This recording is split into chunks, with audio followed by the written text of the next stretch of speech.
This 5-minute solution will show you how to connect Xbox controller to Android. Open your Android phone settings, tap on connections, and all you have to need is just turn on your Android phone Bluetooth.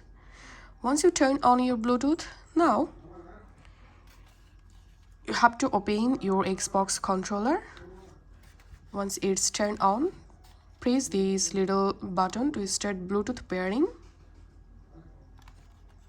And now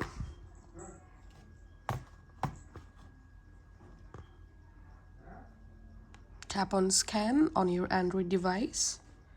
And as you can see, the Xbox wireless controller showing up here. So tap on it to pair, and tap on pair.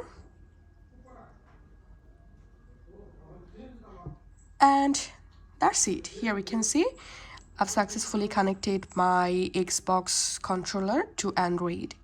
So this is how we can do it. If you find this video helpful, don't forget to subscribe 5-minute solution. See you in the next video.